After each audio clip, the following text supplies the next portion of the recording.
సంయోగా విప్రయోగాంత మరణాంతంచ జీవితం. ప్రతి కలయిక ఒక విడిపోవడమే కదా. సంయోగం అంటే వియోగమే. వియోగం తరువాతే సంయోగం కలుగుతుంది.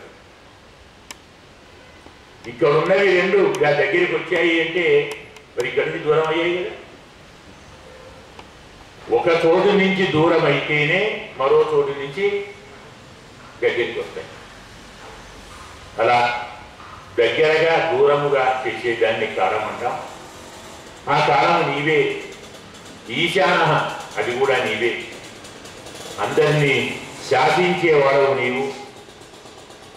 ఆద్యంతములు లేనివాడవు నీవు. సర్వవ్యాపకుడవు నీవు. సమం చరంతం సకల భూతములయందు సమానమైన దృష్టితో సంచరించేటువంటి మహానుభావుడవు. వాటి యందు నీవు సమానంగా ఉంటావు, కానీ నిన్ను తమలో నిలుపుకున్న ప్రాణులు మాత్రం పరస్పరం కలహించుకుంటారు. కలహించుకుంటున్న వారిలో ఉండి నీవు సమదృష్టితో ఉంటావు. అంటే నీవు ఎవరిలో ఉంటావో వారి గుణదోషాలు నీకంటావు. మనం చెప్పుకున్నాం. నీటిలో సూర్యభగవానుడి బింబం కనబడితే ఆయన తడుస్తాడా? బురదలో కిరణాలు పడితే సూర్యుడికి బురద అంటుతుందా? కాబట్టి అందరిలో నీవు ఉంటావు. నీవు సమభావనతో ఉంటావు. నిన్ను తమలో దాచుకున్నవారు మాత్రం పరస్పరం విషమభావంతో కలహించుకుంటారు. స్వామి, ఈ ప్రపంచంలో ఎవరైనా నీవు ఎప్పుడు ఏమి చేయాలనుకుంటున్నావో తెలియలేరు. నవేన కశ్చిత్ భగవత్ చికీర్షితం.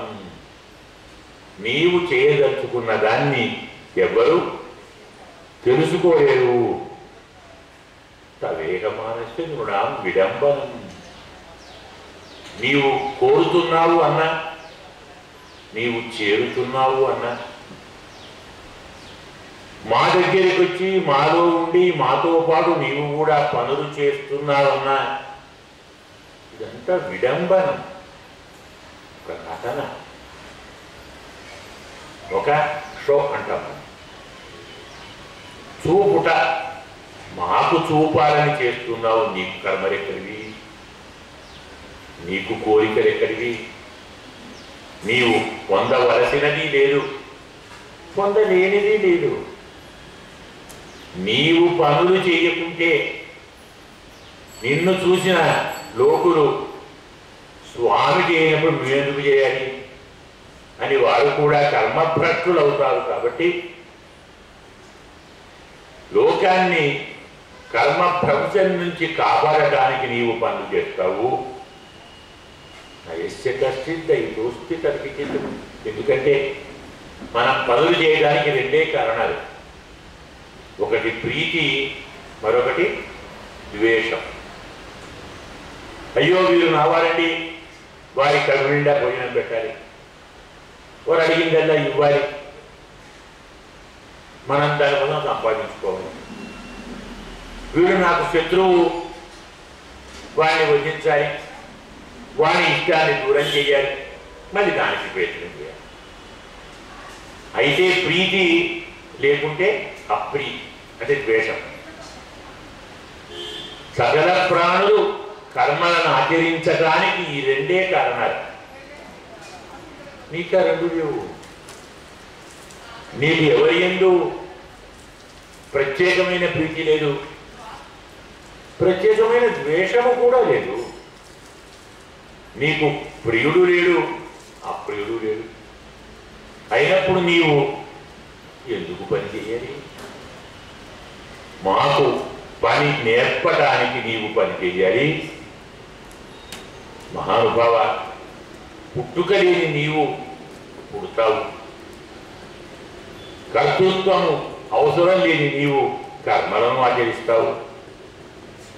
పశుపక్ష పక్షాదుల్లో పుడతావు, నరుల్లో పుడతావు, దేవతల్లో కూడా నీవు పుడతావు. ఈ పుట్టుక, ఆ పుట్టుకలో నువ్వు చేసేటువంటి కర్మలు ఇవన్నీ విడంబనమే, కేవలం చూపడానికి మాత్రమే చేస్తున్నావు. గోప్యాదే త్వయి కృతాగతి దామ తావత్ యాతే దశాం అసురుకర అంజన సంభ్రమాక్షం వక్త్రం నినీయ భయభావనయా పితస్య సామాం విమోహయతి వీరపి యది వివేకి పరమాత్మ. మీ కృష్ణావతార బాల్య లీలలో ఒక లీల ఉంది, అద్భుతమైన లీల. ఆ లీల నీకు చక్కని బిరుదును ఇచ్చింది. అయితే దామోదర, స్వామికి ఏం పేరు? దామోదరుడు. అంటే ఉదరము యందు దామ కరవ, తాడు కరవ. యశోదమ్మ తాడుతో నీ కడుపు కట్టేసింది, రోలుకు కట్టేసింది. ఆ దృశ్యాన్ని తలుచుకుంటే నాకు ఆశ్చర్యం కలుగుతుంది. ఎందుకంటే తప్పు చేసిన వారందరి తప్పులకు దండన విధించే నీవు తప్పు చేశావని మీ అమ్మ నిన్ను శిక్షించడానికి ఒక తాడు తీసుకొని వచ్చి కడితే, కట్టపోతే కళ్ళు నలుపుకుంటూ ఏడుస్తూ మళ్ళీ ఇలాంటి తప్పు చేయనమ్మా, ఒక్కసారి మన్నించమ్మా, వదిలిపెట్టమ్మా అని భయముతో నోరు తెరిచి సగం నోరు మూసి ఆ పక్క ఈ పక్క తిరుగుతూ చూపేటువంటి నీ భయభావన ఉందే, అది నన్ను మోహింపచేస్తున్నది. విమోహయతి. ఎందుకంటే నీకు భయం ఏమిటయ్యా? నిన్ను చూసి భయమే భయపడుతుంది కదా. వీరపి ఏది వివేకి, భయము కూడా నిన్ను చూసి భయపడుతుంది. అలాంటి నీవు భయపడటం ఏంటి? ఆ దృశ్యాన్ని తలుచుకుంటే నాకు మోహం కలుగుతున్నది. స్వామి దశమ స్కందంలో కృష్ణావతార లీలలో అతి ఆశ్చర్యకరమైనది, అత్యద్భుతమైనటువంటి లీల ఉలూకల బంధన. యశోదమ్మ కృష్ణ పరమాత్మను బాగా నమ్మింది. నా పిల్లవాడు, పసి పిల్లవాడు, చిన్నవాడు, కన్నులు తెరవనివాడు. సత్యన గోపికలు ఇతని మీద షికాయత్ చెప్తే, ఓయమ్మ నీ కుమారుడు మా ఇండ్లను పాలు పెరుగు మననీయడమ్మా, పోయేదని ఎక్కడికైనాను అని గోర చేస్తే ఏమంది అమ్మ యశోదమ్మ? సన్ను విడిచి ఇటు అటు చనడు ఎన్నడు, పొరుగిళ్ళ కోవెరుగడు, కన్నులు తెరవని మాయి చిన్ని కుమారుని రభసెయ్యందవుని. వీడికి కంటే తెరవలేదు, నా స్తన్యాన్ని వదిలిపెట్టి పక్కకే పోడు, అసలు వాడికి పక్కింటి దారే తెలియదు. ఇలాంటి అమాయకుణ్ణి పట్టుకొని ఇంత రచ్చ చేస్తారా? అలాంటి వాడా మా పిల్లవాడు? ఆ మాట విన్నాడు స్వామి. అలా ఒళ్ళోనే ఉన్నాడు. తల్లి తనుబాలు తాగుతూ వాడు చెప్పే మాటలన్నీ వింటున్నాడు. ఈమెపే మాటలు కూడా విన్నాడు. మా అమ్మగారికి నా మీద చాలా నమ్మకం ఉంది, నేను మంచి బాగున్నానన్నమాట. ఏం బాగలేదు ఇది, మరి మా అమ్మ ఇంత మాయకురాలా? ఆమె కూడా నన్ను ఆమె మాట అంది, కన్నులు తెరవని ఈ చిన్ని కుమారుడిని న్యాయంగా ఎవరు కన్నులు తెరవండి? మా అమ్మే కన్నులు తెరవలేదు.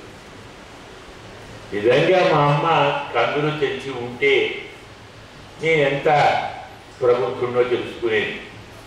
సరే ఆమె కన్నులు తెరుద్దాం అని తన ధూర్తత్వాన్ని ఆమెకు తెలియజేయటాని కోసమే ఒక చిన్న నాటకం ఆడాడు. అమావాస్య అంటే కృష్ణపక్షంలోని అర్ధరాత్రి 2 తర్వాత యశోదమ్మ స్నానం చేసి మంచి వస్త్రాలు కట్టుకొని ఆభరణాలు పెట్టుకొని పూలు తురుముకొని పెరుగు చిరుకుతుంటే వచ్చి కవ్వాన్ని పట్టుకున్నాడు. పిల్లవాడు వచ్చి కవ్వాన్ని పట్టుకునేంత వరకు తల్లికి వాడు వచ్చినట్టు తెలియదు. కారణం అమావాస్య చీకటి.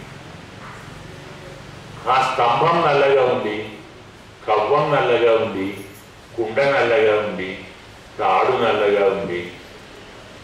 ఈ నల్లనయ్యే ఏం కనబడుతుందండి? ఒక్క పెరుగు మాత్రం తెల్లగా ఉంది. కవ్వం కదలడం ఆగిపోతే చూస్తే ఎదురుగా 2 కళ్ళు తెల్లగా కనబడుతున్నాయి. భడవా నువ్వు వచ్చావడరా, ఏం కావాలి? నాకు ఆకలి నుండి పాలు కావాలి. దానన్నా పాలిస్తాను, ఇబ్బంది ఏముంది? దగ్గరికి తీసుకొని పాపం పాలిస్తూ ఉంది. వంట ఇంట్లో కాదన పెట్టినటువంటి పాలు కాగి పొంగిపోతున్నాయి. నాన్న ఒక్క నిమిషం ఆగురా, పాలు దింపొస్తాను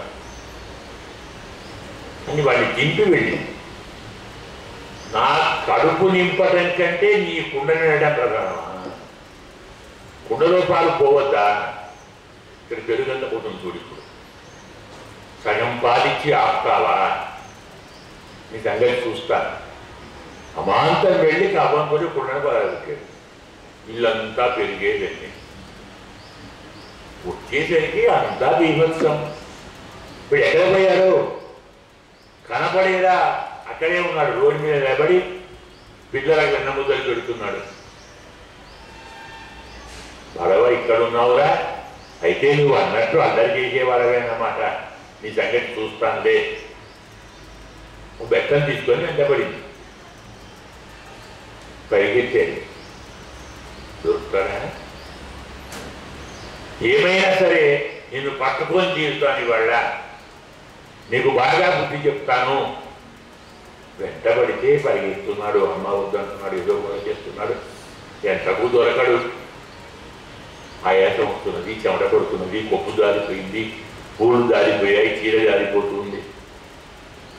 ఏం చేయాలి? పెద్ద పెద్దానే నీకో దండం రా, నేను దొరకవు అని కూర్చు. దండం పెట్టింది కదా అంటే శరణాగతి చేసినట్టే కదా. మరీ అమ్మ నేర్పించొద్దు. అమాంతం వచ్చి ఒళ్ళో కూర్చున్నాడు.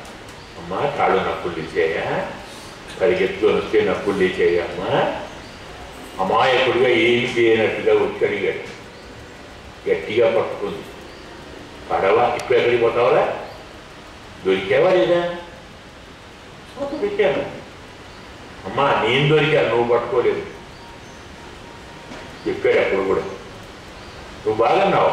దొరికాను అంటే నేనుగా దొరికాను, నువ్వు పట్టుకోలేదు. పోతన చక్కని పద్యం చెప్తాడు. చిక్కడు సిరి కౌగిటికి, చిక్కడు సనకాది యోగ సిద్ధేంద్రులకు చిక్కడు. లక్ష్మీదేవి అమ్మవారు భర్త మీద ప్రేమ పుట్టి కాస్త భర్తను కౌగిలించుకుందామని ఇలా చేతులు చుట్టబోతే స్వామి నో అంటాడు. నీ చేతుల్లోకి నేను రాను, కావాలంటే నిన్ను నేను కౌగిలించుకుంటాను. ఎలా అయితేమి ఎలా ఉంది కదా. స్వామి కౌగిలించుకుంటే స్వామి చేతిలో అమ్మ ఉంటుంది. మరి అమ్మ కౌగిలించుకుంటే అమ్మ చేతిలో స్వామి ఉంటాయి. అందుకే చిక్కడు సిరి కౌగిటికిని, అమ్మ కౌగిటికి చిక్కడు. సనకాది యోగ సిద్ధేంద్రులకు చిక్కడు. కానీ చిక్కెను తల్లి చేతన్ రోట. ఆ స్వామి తల్లి చేతికి చిక్కారు. చిక్కావు కదా అని బెత్తంతో కొట్టపోయింది. మొత్తం ఒడిగిపోయాడు పిల్లవాడు. కళ్ళు నలుపుకుంటున్నాడు, ఏడుస్తున్నాడు, వణుకుతున్నాడు. అయ్యో పిల్లవాడు భయపడుతున్నాడు. కొట్టం లేదా కడపాలి పారేసింది. కానీ చుట్టూ చూసింది. చూసి అందరూ ఉన్నారు. చుట్టూ ఇళ్లలో ఉన్న గోపికలందరూ ఇక్కడే ఉన్నారు, చూస్తున్నారు. మన ఆడవారి అలవాటు ఏమిటి? తమ ఇంట్లో ఏం జరుగుతుందో పక్కకు పెట్టి పక్కింటో వెళ్ళిపోవాలి తెలుసుకోవాలి.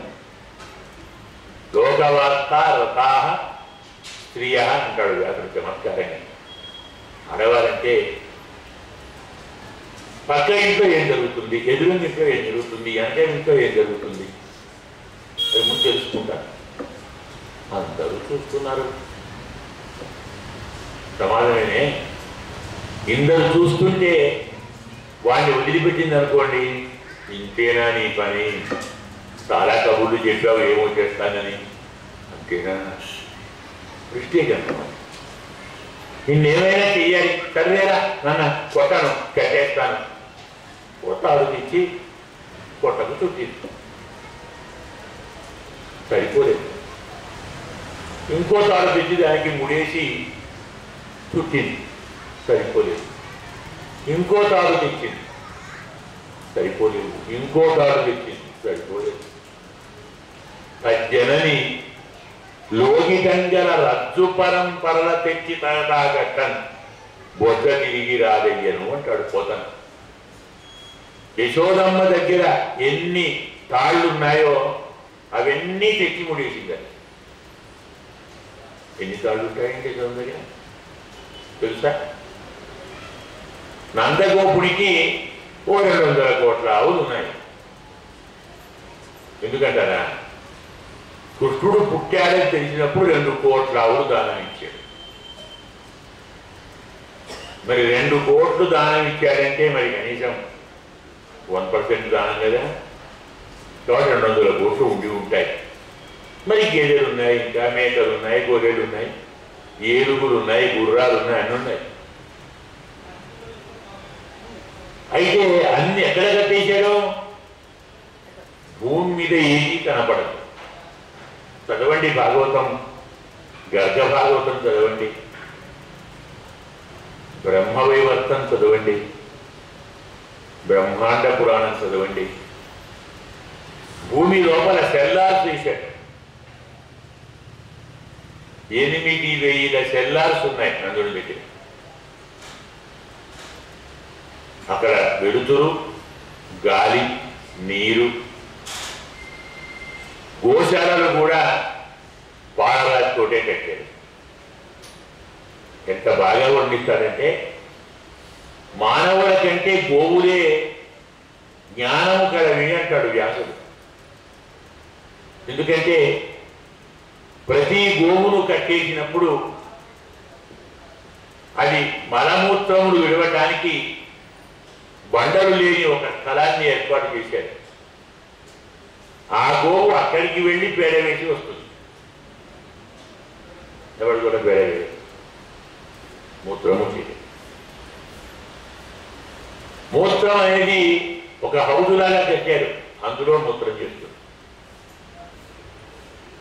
మనం ఇప్పుడు చెప్పుకుంటున్నాం గోమూత్రంతో కరెంటు ఉత్పత్తి చేయవచ్చు, గోమూత్రంతో చాలా రోగాలను పోగొట్టుకోవచ్చు. నందుడు ఇవన్నీ ప్రాక్టికల్గా చేశాడు. అద్భుతమైన ప్రక్రియ వారి గోశాల. ఇప్పటి వాళ్ళు గోవులను ఇలా కాపాడాలి, పశువులను ఇలా కాపాడాలి, ఇలా కట్టాలి, ఇలా కట్టాలని చెప్తున్నారు. గర్గభావంతో తెలుస్తుంది ఎలా కట్టాలి, చదువుకోమనాలి. అలా 200 కోట్ల ఆవులను కట్టేసి తాళ్ళు తెచ్చి ఉడేసి చుట్టిన కృష్ణుడి బొజ్జ తిరిగి రాలేదట. నమ్మొచ్చా అంటే? ఓ పురాణాలు కదా, ఇట్నే ఉంటాయి, పుక్కిడి పురాణాలు కదా, నమ్ముతామా? మాట అంటాడు పోతన, ఎలా సరిపోతుందిరా, జగజ్జాలములున్న బొజ్జ కట్టాను వశమా. ఆ బొజ్జ ఏం బొజ్జ? అఖిలాండ కోటి బ్రహ్మాండాలన్నీ అందులో ఉన్నాయి కదా బొజ్జలో, అవునా? మరి బొజ్జ చుట్టూ తాడు తిరిగాడంటే ఇన్ని బ్రహ్మాండాలను చుట్టూ తిప్పగల తాడు ఉండేవాడి దగ్గరేనా ఉంటుందా అండి? కనీసం ఒక బ్రహ్మాండాన్ని కట్టివేయగల తాడు ఉందా ఇరవై దగ్గర ఉంటుందా? మధురా నగరంలో ఒక రేపల్లిలో ఒక చిన్న బృందావనం ప్రాంతంలో ఉన్న ఆవులు వాటిని కట్టేసే తాళ్లతోటి అఖిలాండ కోటి బ్రహ్మాండములను దాచుకున్న బొజ్జ చుట్టూ ఎలా తిప్పుతారండి? అసంభవం కదా, తిప్పగలరా? మళ్ళీ విసుగొచ్చి నా వల్ల కాదురా బాబు అంది. సరే మరి తల్లి కదా చిక్కేసే. ఈ వృత్తాంతాన్ని యత్ ఉలూకల బంధనాధికం స్మరంతి లోకే కిల మానవా సదా నతస్య బంధ అపి స్వప్నే విధీయతే అంటాడు గర్గుడు. కృష్ణ పరమాత్మ యొక్క ఉలూకల బంధన ఘట్టాన్ని చదువుకుంటే అలాంటి వాడు సంసార బంధంలో చిక్కడు. ఆయనను కట్టేయడం చదువుకుంటే మన కష్టాన్ని విడిపోతాయి, సంసార బంధాలు విడిపోతాయి. అప్పుడే ఆ స్వామికి దామోదర అనేటువంటి ఒక టైటిల్ వచ్చింది. ఇప్పటికీ స్వామి తన కడుపు మీద ఆనాడు యశోదమ్మ కట్టిన తాడు గుర్తు అలాగే పెట్టుకున్నాడు. నందిరా కట్టేశారు కదా, నేను తప్పు చేశాను కదా, ఇది నా పని కూడా కదా కదా. స్వామి ఏం చేస్తున్నాడు? మనందరినీ కట్టేస్తున్నాడు కదా. ఎందుకు? తప్పు చేస్తున్నాం. దొంగతనం చేస్తున్న మనను స్వామి కట్టేస్తున్నాడు. ఆ పని తాను చేస్తే అతన్ని ఆమె తల్లి కట్టేసింది. అందుకే అన్ని ఘట్టాల కంటే ఈ ఘట్టం చాలా గొప్పది కాబట్టి దాన్ని తలుచుకుంటే నా మనస్సు, నా బుద్ధి మోహం చెందుతుంది. స్వామి, కొందరు నిన్ను పుట్టుక లేని వారంటారు, కొందరు నీవు పుట్టావంటారు, పరమ పవిత్రులైన వారు నిరంతరం నిన్ను కీర్తిస్తుంటారు. యదు యయాతి శాపంతో కృంగిపోయినటువంటి యదు వంశాన్ని, ఆ శాప కళంకాన్ని తొలగించడానికి ఆ వంశంలో నీవు పుట్టావు. మలయ పర్వత ప్రాంతంలో చందనం పుట్టినట్టుగా మరికొందరు వసుదేవుడికి దేవకి ఎందు వారు తపస్సు చేసి ప్రార్థిస్తే వారి కుమారుడిగా పుట్టావు. పుట్టుక లేని నీవు ఈ ప్రపంచానికి క్షేమం కలిగించడానికి, ప్రపంచానికి వృద్ధి కలిగించడానికి, దేవశత్రువులు అంటే రాక్షసులు వారిని వధించడానికి నీవు అవతరించావని మరికొందరు అంటారు. దుష్ట క్షత్రియ చరిత్రతో భూమి భారంతో పీడించబడుతుంటే అలాంటి భూభారాన్ని తొలగించడానికి నీవు పుట్టావు. సంసార సాగరంలో కొట్టుమిట్టాడుతున్న నావను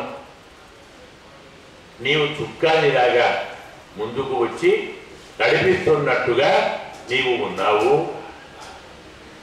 అందుకే ఈ సంసారంలో మాటి మాటికి అనేకమైన తాపములతో బాధపడుతున్నటువంటి వారికి, అవిద్య కామ కర్మలతో తాపాన్ని అనుభవిస్తున్నటువంటి వారికి ఆధారం లభించాలి కదా. అవన్నీ తొలగాలి. సంసార తాపం తొలగాలంటే, మనకు బాధలు కష్టాలు తొలగాలంటే, మనం చేసిన పాపాలు తొలగాలంటే పరమాత్మ నామ సంకీర్తనం చెయ్యాలి, పరమాత్మ గుణ సంకీర్తనం చెయ్యాలి, పరమాత్మ కథా సంకీర్తనం చెయ్యాలి. మరి పరమాత్మ వైకుంఠంలోనే ఉంటే, ఇక్కడ అవతరించకుంటే మనం ఏ కథలు స్మరిద్దామండి? ఆయన గుణాలు విధించేద్దామా? మన దగ్గరికి వస్తే కదా, మనతో ఉంటే కదా, మనలో ఉంటే కదా దయామయుడు, ఆపత్సకుడు, అర్థికల్పుడు ఇలాంటివో పేరు చెప్పుకోవాలి. వచ్చి రక్షించాలి కదా. కాబట్టి మేము పాడుకోవటానికి, స్మరించడానికి వీలుగా కావలసిన ఉత్తమ గుణములను చూపటానికి నీవు ఈ భూలోకంలో అవతరించావు. అవతరించింది నీ కోసమా? మా కోసం కదా. మా బాధలు తొలగించాలంటే మేము కీర్తన చేయాలి. కీర్తన చేయాలంటే నువ్వు పుట్టాలి. నీ గుణాలు మాకు తెలియాలి. వాటిని శృణువంతి, గాయంతి, గృణంతి అపేక్షణగా నీ భక్తులు వింటారు, గానం చేస్తారు, అలాగే కీర్తన చేస్తారు. స్మరంతి నందంతి తవేహితం జనా, నీ లీలను స్మరిస్తారు, వాటిని చూసి ఆనందిస్తారు. ఇదే కదా నీ అభిష్టం. సంసారులు నా చరితాన్ని స్మరించి, గానం చేసి, కీర్తించి, శ్రవణం చేసి తరించాలని కదా అలా చేస్తున్నారు. అలాంటి వారు ఎవరైతే ఇవన్నీ చేస్తారో అలాంటి వారు నీ మాయను దాటుతారు.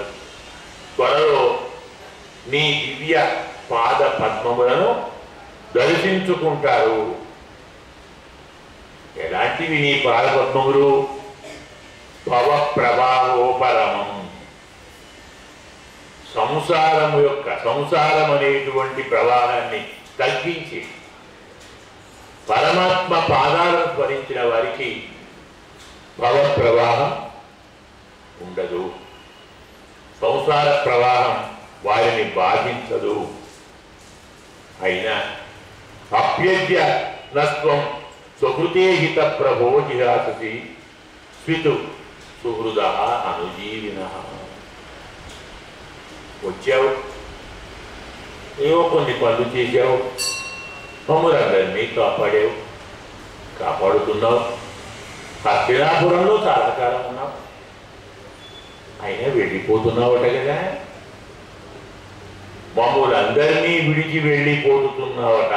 మేమంతా నీ అనుచరులం కదా, నిన్ను ఆశ్రయించి బ్రతికేవాళ్ళము. అలాంటి వారిని విడిచిపెడితే మేము ఎలా బతకాలయ్యా? మేము ఎవరిని చూసుకొని బతకాలి? నీ పాద పద్మములు తప్ప వేరే దిక్కులేని మాకు ఏ దిక్కు చూసుకుంటున్నావు? ఏవో చూపాలి కదా. పరాయణం రాజసు యోజితాం హసాం. ఎలాంటి వాళ్ళం? నిరంతరం పాపాలు మాత్రమే చేసేవారు. మాకు పుణ్యాలంటే తెలియదు. నిరంతరం పాపాలు చేసేటువంటి మాకు నీ పాద పద్మములు తప్ప మరేవి ఇప్పులేదు. మరి మమ్మల్ని పెట్టిపోతావా? మాకు ఏమి చూపుతున్నావు? అయినా మేమెవరమని నిన్ను అడగటానికి? మాకు నీ నామము తెలుసా? మీ రూపము తెలుసా? నీవు యదువంశంలో పుట్టి పాండవులను కాపాడావు, రాక్షసులను సంహరించావు. అందరికీ నీ దివ్య మంగళ రూపాన్ని దర్శింపచేశావు. సకల ఇంద్రియములను మా ఇంద్రియములను నీ వశంలో ఉంచుకున్నావు. కానీ నీవు వెళ్ళిపోతే నీ పాద స్పర్శ లేని ఈ భూమి సంతోషంగా ఉండలేదు. శోభ కాస్త తొలగిపోతుంది. ఇంతకాలం నీ అడుగుజాడల భూమి మీద ఉంటే వాటిని చూసి చాలామంది తరించేవారు. ఈ అన్ని జనపదములు, గ్రామములు, నగరములు, పట్టణములు, పైరులు, పంటలు, లతలు, వృక్షములు, పొదలు, పర్వతములు, వనములు, అరణ్యములు ఇవన్నీ నీ చక్కని కనుచూపుతో, నీ కటాక్షపాతంతో బాగా వృద్ధి పొందేయ్యా. విశ్వనాథ, విశ్వాత్మ, విశ్వమూర్తి, నీ వారి యందు నీవు దయ చూపుతావు కదా. నాదో చిన్న కోరిక, నాకు నా వారి యందు ప్రేమను తీసిపారేయి. అర్థమైందా? ఇదే కుంతి యొక్క వైలక్షణ్యం. మనందరం ఏమంటాం? భార్య కావాలి, పిల్లలు కావాలి, మనవరు కావాలి, మనవరు కావాలి, వాళ్ళకు పెళ్ళిళ్ళు కావాలి, వాళ్ళకి పిల్లలు కావాలి, వాళ్ళకి ఇల్లు కావాలి, వాళ్ళు సంతోషంగా ఉండాలి, నేను బాగున్నా లేకున్నా వాళ్ళు బాగుండాలి. మరి నువ్వు బాగుండొద్దా? ఆయన బాగుండొద్దా? స్వామి బాగుండొద్దా? నాకెందుకు? తన వారి యందు ప్రేమను పెంచుకుంటే పరమాత్మ యందు ప్రేమను తగ్గించుకుంటా. నీవు ఎవరిని ప్రేమిస్తున్నావు? పరమాత్మన, నీ బంధువులన? నీ బంధువులను ప్రేమిస్తున్నాను. పరమాత్మను రోజు అన్నం పెట్టాం కాబట్టి భగవంతుని యందు ప్రేమ తగ్గడానికి కారణం మన యందు, మనవారి యందు మనం ప్రేమను పెంచుకోవటం. అందుకే కుంతి అంటుంది, నా వారి యందు నీవు నాకుండేటువంటి ప్రేమను తగ్గించవయ్యా మహానుభావ. ఈ స్నేహ పాశాన్ని చింది ఛేదించు. నా వారి యందు స్నేహ పాశాన్ని తొలగించు. నావారు అంటే పాండుషు, వృష్టిషు. పాండవుల యందు, యాదవుల యందు. వారి మీద ప్రేమ ఉంటే నీవే ప్రేమ ఉండదు, నేను మర్చిపోతాం. అందుకే నీవే నా వారి యందు ప్రేమను తొలగించవయ్యా. నీ యందు మాత్రమే నాకు అనన్యమైన భక్తి కలగాలి.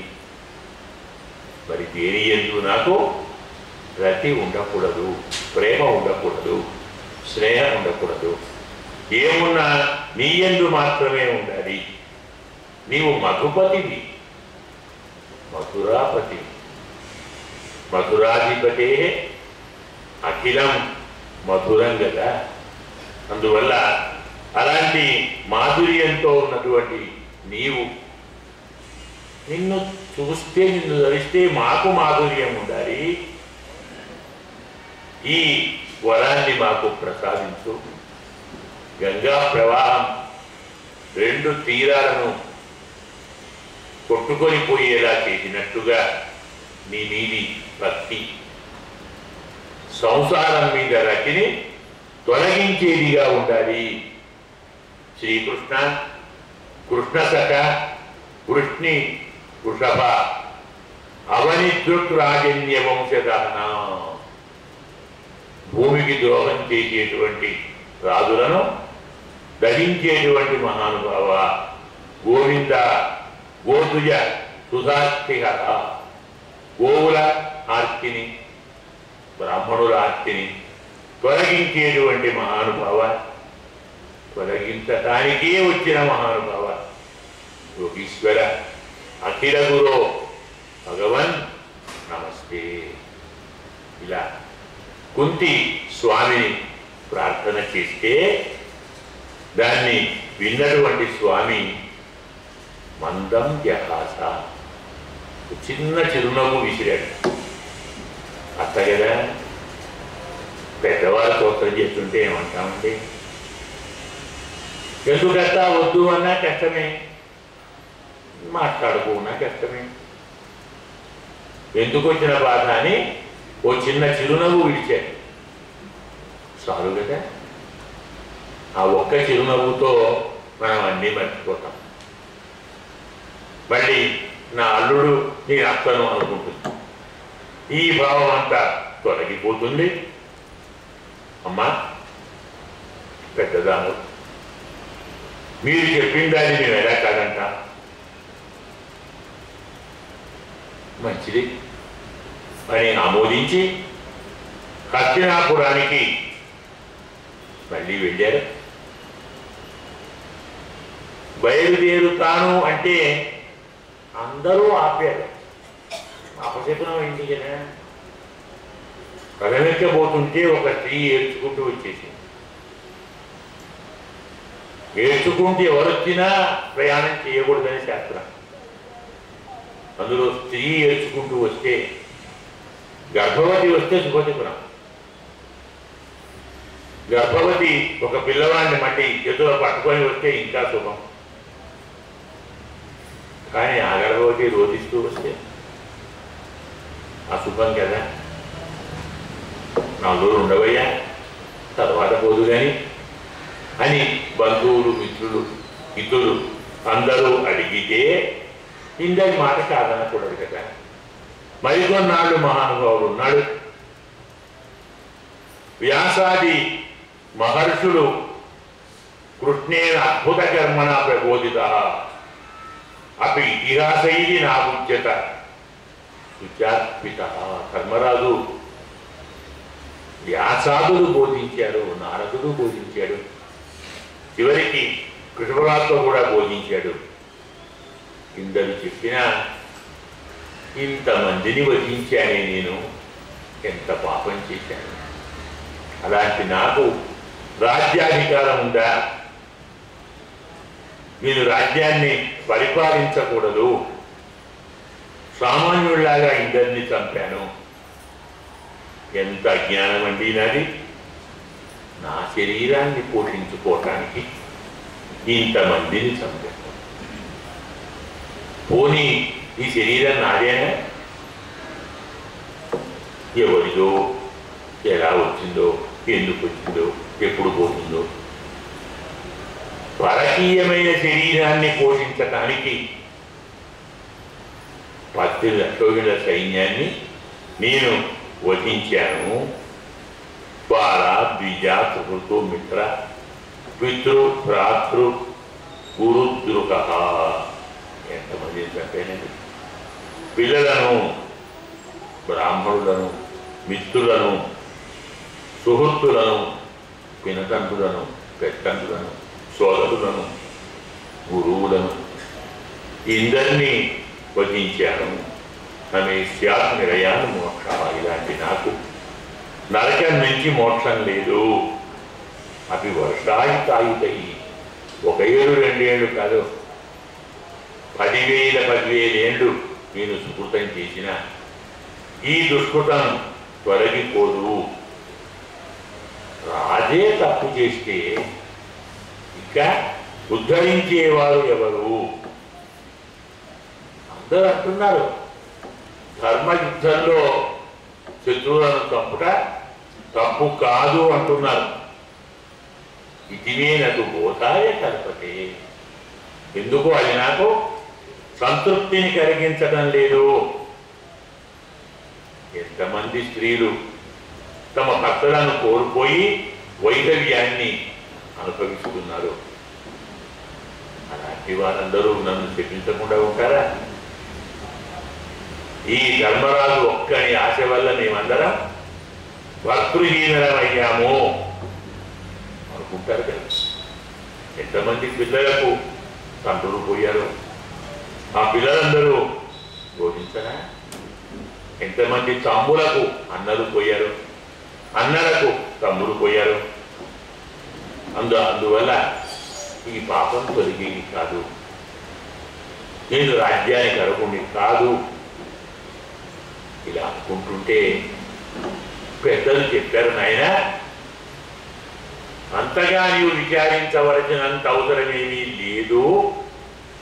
అశ్వమేధ యాగం చేస్తే అన్ని పాపాలు తొలగిపోతాయి. చేసేయి, మేము దగ్గర ఉంటాం, మేము దగ్గరుండి యాగాన్ని చేయిస్తాం, నీకు దిగులుతో పని లేదు. దాన్ని కూడా స్వామి ఒప్పుకోలేదు. ఎందుకు ఒప్పుకోలేదు? శాస్త్రం తెలుసు వాడికి. ఏమండి, బురద అంటిన పాత్రను బురదతో కడిగితే ఆ బురద పోతుందండి? పోతుందా? మద్య పాత్రను మద్యముతో కడిగితే పోతుందా? హింస వల్ల వచ్చిన పాపాన్ని హింస వల్ల పోగొట్టుకోగలమా? అర్థమైందే? మీరు ఏం చేయమన్నారు? అశ్వమేధము కదా అంటే ఏమంటాం? ఓ గుర్రాన్ని చంపి ఆ యజ్ఞంలో పడేయాలి, అంతే కదా. నేను యుద్ధంలో చాలా గుర్రాలను చంపాను, చాలా ఏనుగులను చంపాను, అన్ని లక్షల ఏనుగులను గుర్రాలను చంపిన నేను ఓ గుర్రాన్ని చంపితే పాపం పోతుంది. గుర్రాలను చంపిన పాపం ఓ గుర్రాన్ని చంపితే పోతుందా? హింస వల్ల వచ్చిన పాపం ఇంకో హింసతో పోతుందా? యదా పంకేన పంకాంభ సురయా వా సురాకృతం భూతహత్యాం తదైవేకాం యజ్ఞై మాతృమర్హతి. ఇంతమంది ప్రాణుల వధ వల్ల కలిగినటువంటి పాపము ఇంకో ప్రాణులయ్యేటువంటి యజ్ఞంతో నేను పోగొట్టుకోలేను అని యుద్ధంలో చాలామందిని సంహరించడం వలగైనటువంటి చింతతో ఈ మహానుభావుడు విచారిస్తూ ఉంటే కృష్ణ పరమాత్మ అడిగాడు, సరే నాన్న, ఎవరు చెప్తే నీవు వింటావు, ఎవరి మాట నమ్ముతావు? మా తాతగారు చెప్తే వింటాను. ఎవరా తాతగారు? భీష్ముడు. ఎక్కడున్నాడు? కురుక్షేత్రంలో అంపశయ్య మీద ఉన్నాడు. ఆ ప్రాంతానికి పేరు తెలుసా ఏంటో? విశేషణం. అంటే హింస జరిగిన ప్రాంతము అంటారు. కొన్ని లక్షల ప్రాణులైన ప్రాంతాన్ని విశేషణం అంటారు. ఆ ప్రాంతానికి అందరూ కలిసి బయలుదేరి వెళ్ళారు. పాండవులు వెళ్ళారు, ద్రౌపది, కృష్ణ పరమాత్మ, వ్యాసుడు, ఇలా చాలామంది వచ్చారు. చాలామంది ఋషులు వచ్చారు. భారతం చెప్తుంది 96,000 మంది ఋషులు వచ్చారు. భీష్ముడు చెప్పిన దాన్ని వినటానికి. ఆలోచించండి, ఎంతటి మహానుభావుడు భీష్ముడు, ఎంతటి ధార్మికుడు, ఎంత ధర్మ జ్ఞానము గల మహానుభావుడు. కొందరి పేర్లు ఇచ్చాడు ఇందులో. పర్వత, నారద, ధౌమ్య, భగవాన్ బాదరాయణ, బృహదశ్వ, భరద్వాజ, రేణుకాసుత అంటే పరశురాముడు, వశిష్ఠుడు, ఇంద్రప్రమదుడు, వృత్సమదుడు, అసితుడు, కక్షీవాన్, గౌతముడు, అత్రి, కౌశికుడు, సుదర్శనుడు. ఏం చెప్పారంటే 96,000 మంది ఋషులు వచ్చారు. బ్రతికి ఉన్న రాజులందరూ వచ్చారు. ధర్మం తెలుసుకోవాలనుకునేటువంటి వారందరూ.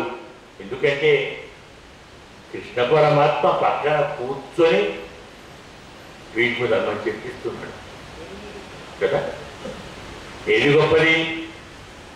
తాను చెప్పినది గొప్పదా, తాను విన్నది గొప్పదా? పరమాత్మ చెప్పినది గొప్పదా, పరమాత్మ విన్నది గొప్పదా? పరమాత్మ విన్నదే గొప్పది. అందుకే భగవద్గీత కంటే గొప్పది విష్ణు సహస్రనామం స్తోత్రం. భగవద్గీత స్వామి చెప్పాడు, విష్ణు సహస్రనామం స్వామి విన్నాడు. యాని నామాని గౌణాన్ని విఖ్యాతాన్ని చెప్తుంటే, స్వామి చెప్తుంటే అలాగే పక్కన పోతే అక్కడ ఊపాడు ఆనందంగా, అంటే ఆమోదించాడు. పరమాత్మ విని ఒప్పుకున్నాడు కాబట్టి విన్నదే గొప్పది. అలాంటి స్థితిలో అందరూ వెళ్ళారు. స్వామికి భీష్ముడికి నమస్కారం చేస్తే తాము లేవలేడు, వారికి స్వాగతాదులు చెప్పలేడు, నమస్కారాలు చేయలేడు. ఏదో చేస్తున్నట్టుగా లాంఛనంగా కొన్ని ప్రవర్తించాడు. ధర్మరాజు భీష్ముడిని పూజించి, ధర్మం తెలిసిన వాడు కాబట్టి, దేశకాల విభాగం బాగా తెలిసిన మహానుభావుడు కాబట్టి భీష్ముడు చూచాడు. ఇప్పుడు అందరూ ఎందుకు వచ్చారు? అందులో కృష్ణ పరమాత్మ వచ్చాడు. కనుక్కున్నారు, నైనా ఏం కావాలి? కృష్ణుడు చెప్పాడు, నీతో ధర్మాలు వింటాడటయ్యా. చెప్పరాదు, విందామని వచ్చాడు. స్వామి నీవు కూడా అందుకే వచ్చావా? విందామనే వచ్చానయ్యా. నీ ముందర నేను ధర్మాలు చెప్పాడా? ఇంకా ఇంకా మాయేనా, ఇంకా నాటకమేనా? నీ మాయ మానేయవా? నీవుండగా నీకు చెప్పడం ఏంటయ్యా? వాడు నేను చెప్తే వినడం, మరి ఏం చేయమంటావు? మా మేనమామ కొడుకు కదా, పరిగాలు అంటారు, ధర్మం అనుకోడు, వాడు అనుకోడు. నేను మేనమామయ్యా, నేను పరిగా తలసాలు పరిగాలు పనికి వస్తాను, ధర్మానికి పనికిరా. నువ్వు చెప్తేనే వింటాడట. నా ఇదే కావచ్చు స్వామి, నేను చెప్పగలనా ఈ స్థితిలో? శిరస్సు నుండి పాదాంగుష్టం వరకు శరము తగలని అంగుళం కూడా ఖాళీలేదు. పంజరంలాగా ఉన్నాడు, శరపంజర అంటాడు. శరపంజరంలో ఉన్నాడు భీష్ముడు.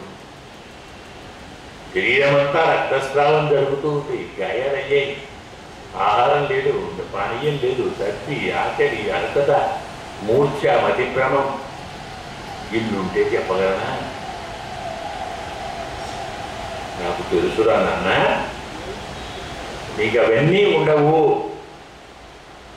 నీవు ధర్మాన్ని చెప్తున్నంతసేపు నిన్ను గాయములు బాధించవు, ఆకలి దప్పులు బాధించవు.